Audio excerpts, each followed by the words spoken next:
బోనాలు లాంటి పండుగలకు మనం జీవం పోసినాము.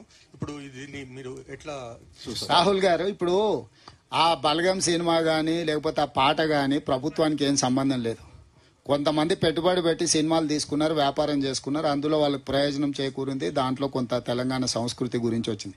ఇక్కడ మనం చర్చిస్తున్నది ప్రభుత్వ నిర్ణయాలు.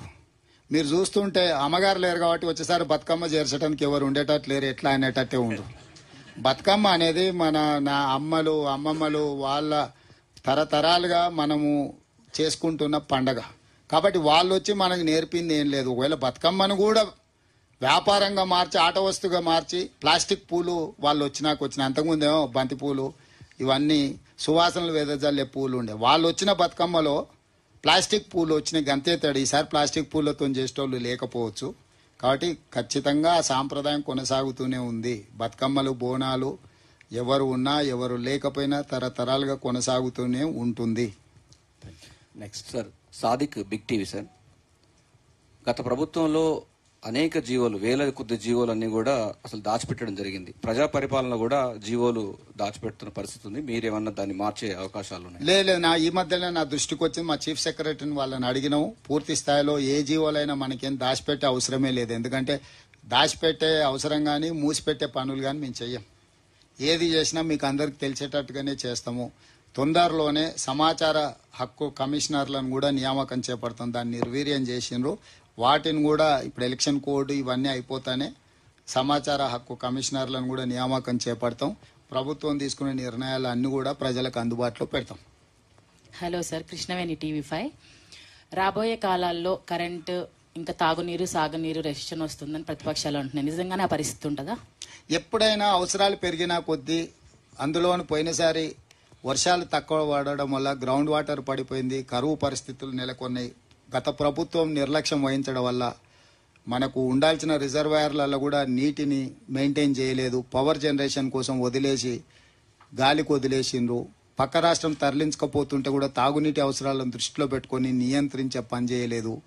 ఇవన్నీ అంటే అతలాకుతలం చిన్న భిన్నం చేసిరు పరిపాలన. వచ్చేవాడికి ఏది ఎక్కడుందో కూడా ముందే అర్థమైనట్టు పోతున్నామని, వచ్చేవాడికి ఏది మిగలొద్దు అనే ఒక అరాచకం కనిపించింది. దాన్ని కంప్లీట్గా ఈ రోజు వరకు ఎక్కడ కూడా మీకు చిన్న సమస్య కూడా రాకుండా, ఎక్కడైనా అనుకోకుంటే ఏదైనా చిన్న చిన్న సమస్యలు వస్తే కూడా వాటిని పరిష్కరించుకుంటూ, మీకు ఒక ఉదాహరణ చెప్తా. విద్యుత్తు మేము అవసరానికి మించి ఎక్కువ ఇస్తున్నా, విద్యుత్ కోతలు అవుతున్నాయి. ఏంద్రా అని చూస్తే కొంతమంది నాయకులు ఆ లైన్మెన్లకు చెప్పేసి ఎక్కడైతే వీఐపీలు ఉంటారో ఎవరు అంటుంటారో ఆ లైన్మెన్ లైన్ ఆఫ్ పని మొదలు పెట్టిండ్రు.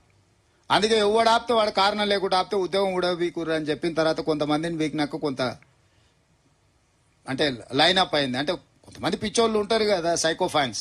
వాళ్ళు ఏంటంటే ప్రభుత్వం ఫెయిల్ అయిందని నీళ్ళు ఇచ్చే కాడ నీళ్ళు ఆపెట్టి, కరెంట్ ఇచ్చే కాడ కరెంట్ ఆపెట్టి. మీరు పోయిన సంవత్సరం ఎంత విద్యుత్తు ప్రభుత్వం ఇచ్చింది, ఈ సంవత్సరం ఎంత విద్యుత్ ఇచ్చింది, సేమ్ డే సేమ్ మంత్ మీరు కంపేర్ చేసి చూడండి. అంతకంటే ఎక్కువ ఇస్తున్నామా తక్కువ ఇస్తున్నామా? సో ప్రభుత్వానికి స్పష్టత ఉంది. అక్కడక్కడ నేను అదే చెప్పిన ఇంతకుముందు, కొన్ని గంజాయి మొక్కలు పాతిపోయారు, అవి వాటి వాసనలు వెదజల్లుతూనే వాటి అన్నిటినీ కలుపు మొక్కల్ని ఏరేస్తున్నామని. విద్యుత్ శాఖలో కూడా అట్లా అప్పనంగా ఉద్యోగాలు పొందిన వాళ్ళు కానీ, లేకపోతే కొన్నిసార్లు తెలిసి తెలియనితనం ఉంటుంది. సో వాళ్ళే ఎప్పటికి ఉంటారు అనుకొని పిచ్చితో ఉన్నోళ్ళు కూడా కొంతమంది ఉంటారు. కాబట్టి వాళ్ళందరూ కూడా పిచ్చి కుదుర్చుకుంటూ ఈ సమస్యలు పరిష్కరిస్తున్నాం. ఈ రోజు వరకు మేము పరిపాలన చేసిన 100 రోజుల్లో ఎక్కడ సమస్య రానియలే. ఏదైనా సమస్య వచ్చిందంటే మరుక్షణం ఆ సమస్యను పరిష్కరించినాం. ఈ రోజు నుంచి పరిపాలన మొత్తము ఎన్నికల అధికారుల చేతిలోకి వెళ్ళింది. మాకు పరిమితమైన పరిస్థితే ఉంటుంది. ఇప్పుడు ఆ అధికారులు ఎట్లా నిర్వహిస్తారు, వాళ్ళకి ఏం సలహాలు సూచనలు మేము ఇవ్వాలా, తప్పకుండా ఒక మంచి పరిపాలన అందించడానికి మేము ముందుకు వస్తాం.